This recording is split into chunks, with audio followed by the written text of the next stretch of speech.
on the left shows what our announcements are.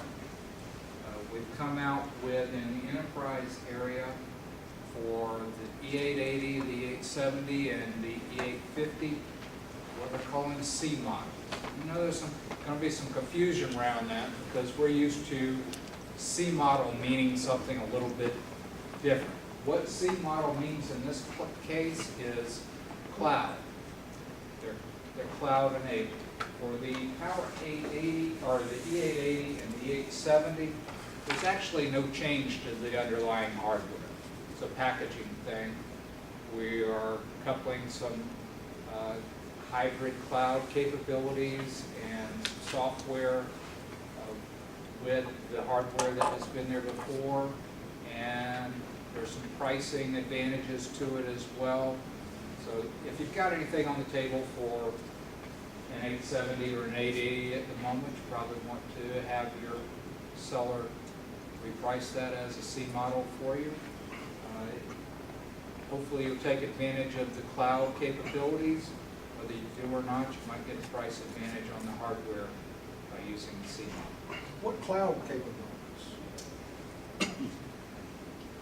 Got a couple of slides on it, Dan, All right. but I really, like I said, I was going to dig into it real deep right now. Went through this in about 10 minutes and All right, handed it thank off you. to Go ahead. the main group.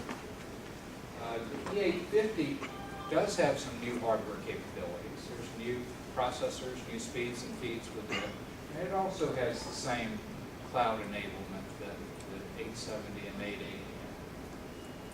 have. In the scale-out arena, the LC models, we've come out with 3 new models here. 2 new variations on the SA22 LC and a new, completely new server, the SA21 LC, which actually gives you 2 sockets of processor in a 1U form factor. It's the first time we've had a 1U form factor. Just looking at the way the line has evolved so that you kind of understand what we're doing with that. The E line, the enterprise, that's the 850, the 870, the 880. Those are your big iron enterprise class servers we've been doing for years. The S line is scale out. Those are like your SA22s, your SA24s that are used. They're smaller systems, a little bit less of the RAS capabilities than you have in the enterprise class servers, but built more as a scaled out environment. The L line is essentially this, not essentially, this is exactly the same as the S line, except that the L line is Linux only. So you get a pricing advantage on that. And then the LC models that we just mentioned.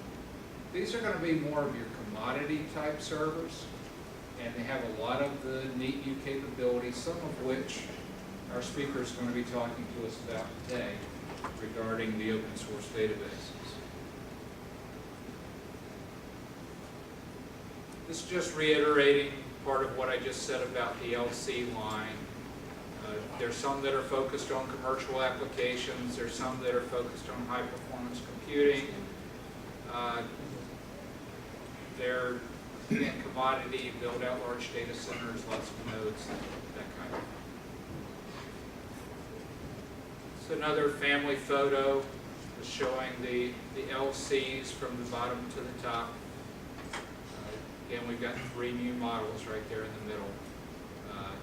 Middle focused on high performance computing, one focused on big data, and then the new 1U form factor that we have as well.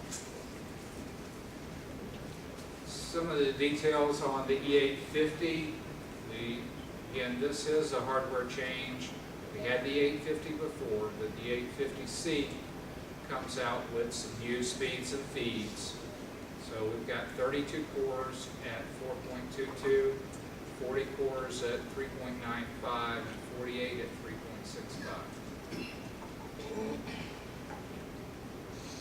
Some of the cloud capabilities, there's some software that we include with the servers for the on-premises cloud. We also include some credits to allow you to start looking at hybrid cloud, where you use the IBM Cloud services. You'll see IBM Cloud referenced as IBM Cloud, which is the official name of the business. You also hear it referenced as SoftLayer, which is the business that we bought to turn into IBM Cloud, or to as a major component of it. And you also hear the term Bluemix, which is really a product offered by IBM Cloud. But there's some credits that come along with the C models to allow you to begin to leverage that capability. Skip on through this in an effort to stay under my 10 minutes, which I'm probably already in trouble on.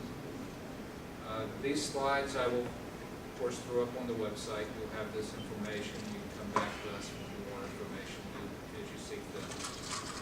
One of the things that they announced is geographically dispersed resiliency for power. And this is a DR capability, essentially in the cloud, that is being offered, sort of a hybrid capability. Again, if this is something of interest to you, let us know and we can dig further into that. A few of the pots and pans kind of announcements that were made for adapters and whatnot. There were some changes to the 100 gigabit Ethernet. Flash adapter had some enhancements. There's new disk drawers available as well. Across the product line, I think there's one model that they haven't gotten it done on yet, but the refreshes this fall include bringing everything up to DDR4 memory. So there are both price and speed advantages in going to the DDR4 memory. The I/O drawer, there's maybe a minor thing, but it's fairly significant savings.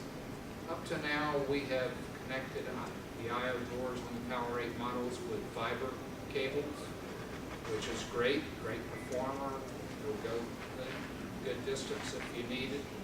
But they've come along with copper cables, which will be considerably less cost associated with that. Of course, it's shorter distance, but if you're only going to the I/O drawer that's immediately next to the CAC in the rack, it probably doesn't matter.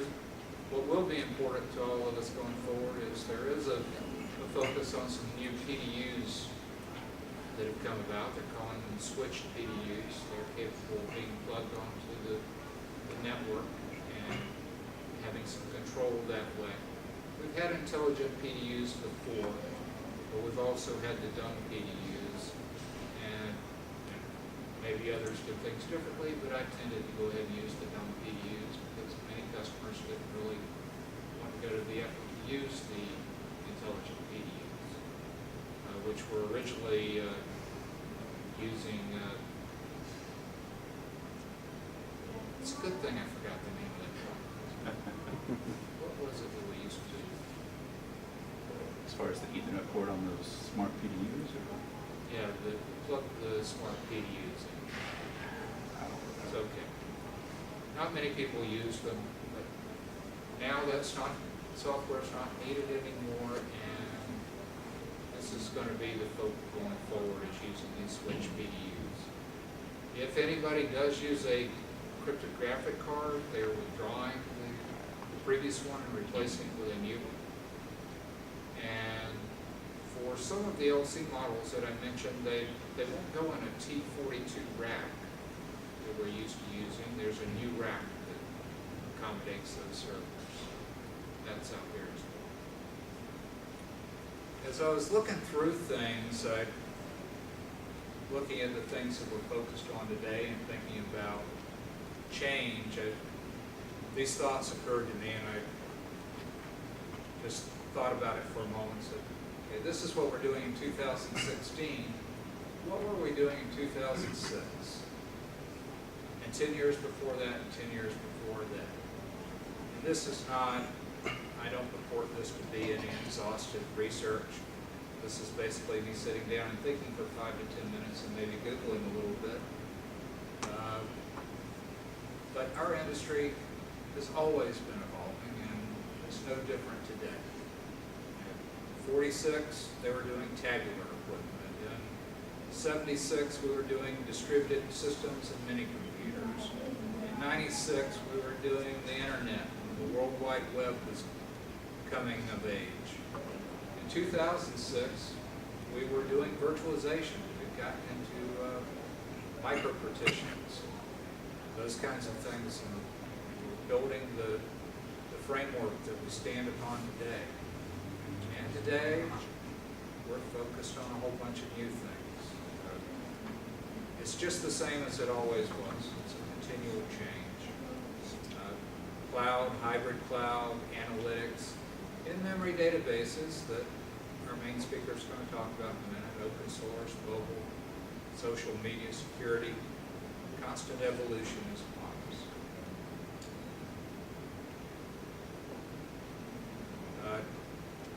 Another thing that occurred to me, just to mention along that line, is we hear a lot about cloud these days, and we hear about things like Amazon and Google and Microsoft and Salesforce. It's important to know that these are, by most measures, again, 5 to 10 minutes of Googling. These are the top 5 companies in the public cloud era at the moment. It's also important to understand that we're all competing in that environment.